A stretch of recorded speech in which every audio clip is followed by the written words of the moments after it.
So let's start. I'm Marian, Brighter AI, and who's Brighter AI actually? Founded in 2017, hottest European startup, most relevant ADAS technology, German Innovation Award, and very happy to have quite significant client. But how did we get here? Well, we're moving in two mega trends. Public image data on one hand, and on the other hand, AI to utilize millions of new business applications to use on video data. And one of it is public camera data, right? Using data that is being captured with AI to understand customers, to understand where they look, have an in-depth understanding actually of the individual one, of their emotion, of their attributes, of everything of this person, and even understand with whom they're with, how long they stay, and, well, somebody said we're doing privacy, so maybe there's something else along these lines. So this person actually, he didn't consent to anything, right? There's no cookie accept button in public.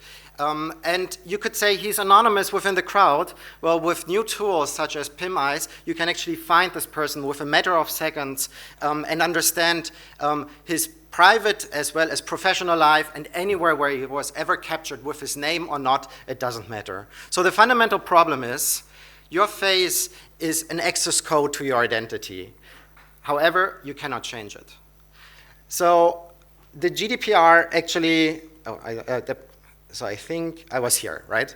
So the GDPR actually addresses this issue, and they published and understood a regulation that with mass data, privacy risk occurs, and the breaches reflect this as well. So how to get around this, how to get compliant, how to remove this facial fingerprint? Well, we developed deep natural anonymization, a technology that actually allows, oh, the video is not playing, sorry, that actually allows video data to be compliant. It extracts faces and license plates, generates artificial overlays. So this identity fingerprint that you see is removed, but the data stays natural, which means all these business applications can actually drive and being used. So the same kind of appearance, the same kind of naturalness, usage for AI and deep learning, but compliant. We do this for industrial data with a high quality approach for faces and license plates, and we are providing this as a go-to-market with a SaaS solution, so an API for public use in a cloud or on-premise, and the data gets to us, anonymized, and back to the client for analytics. A bit about the business model and further going into the go-to-market SaaS solution with annual license subscription, front up, set up volumes, upfront payments, and then in the end we have a direct enterprise sales approach, and the rest of the world we approach with partners. And yes, an average contract value of 76,000 euro ARR. We are also the only value-preserving anonymization solution that is actually certified. And what this enables us to truly bring together data privacy on one hand, and on the other hand, AI and applications together, and really make Europe a space where data privacy is a part of the value, but doesn't limit business applications. And this is for more than just public camera data, but also think about automotives that collect vast amount of data for autonomous driving and do need to understand, did the person see the vehicle? So national normalization is the key. You have smart city cameras, huge market, existing cameras to be used for AI and analytics. And you remember this slide? This was 2018. This is 2023. Privacy is a worldwide thing. It's not just Europe, and Gartner predicts this to further extend.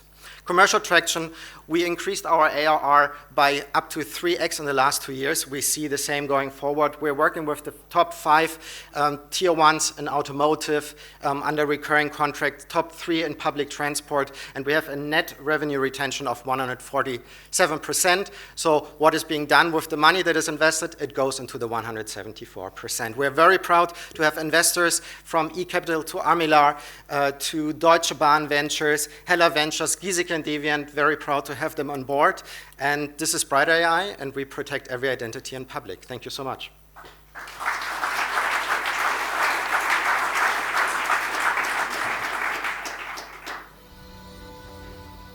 you. Marian, for your presentation. We are going to ask to the members of the jury if they have any question for you. Thank you for your presentation. How easy is it to implement your solution with other smart city components like sensors or crowd control? So we have a standard API, and it's quite good that video formats are generally quite common. So we understand and support 95% of all video formats, and then provide an API which is scalable to push the data in, get it anonymized, and get it out. And for any on-premise solution, like within the train or on a train station, we have like small server racks that we are working with a partner to deploy them in public and have the same setup there. Okay, thank you. Hello. Congratulations on the pitch. Thank you. It was very good. I want to ask you a little bit more about the team and what's your roadmap for the next 12, 24 months in the company? Mm-hmm. So we're 43 people in the company right now. I'm extremely happy about the team that we're founded with. Right in the initial phase, this was the most important part. Patrick, our CTO, founded an autonomous driving group before our COO working for bigger corporates from Telecom to Vodafone, driving the European business there. Happy to go more deeper into backroom pitches, but essentially the team is not just the founders anymore, but it's also the middle management. It's now the head of sales. It's the entire team, the R&D department that bring the company alive. So it's not just the founders anymore. And the roadmap, we're growing.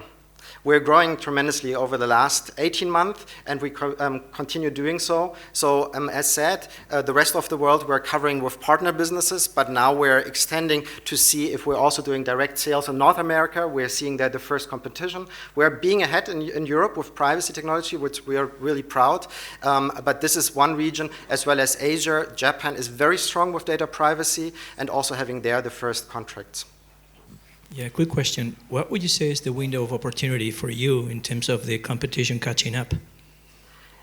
For our competitive edge? Yeah, how long do you think it may take for your competition to catch up? So what is your window there?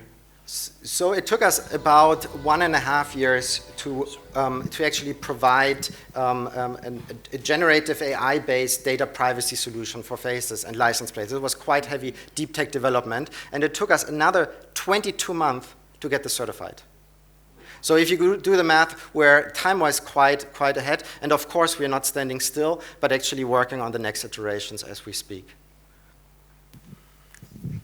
You certified for the GDPR and for the rest of the legislation, the rest of the America, Latin America, and so on, or only just for GDPR as a privacy? So GDPR in Europe is currently our biggest market, but I would say like 30% is already coming from the rest of the world, mostly from partners, and now extending on this. And it's a good momentum, right? Europe started with heavy data privacy regulation. We could accelerate in that market already, and now all the different regions are actually picking up. For example, India is replicating actually the GDPR. We're having first talks there. It's a country with a lot of cameras, so the sky is the limit at the moment. Thank you, Marian. Thank you for your presentation, and good luck. Yes. And before anyone asks, yes, we did. Wait, where is it? Sorry. We did protect Thomas in the end, who was on the other slide, so he's not found in public anymore. Thank you so much.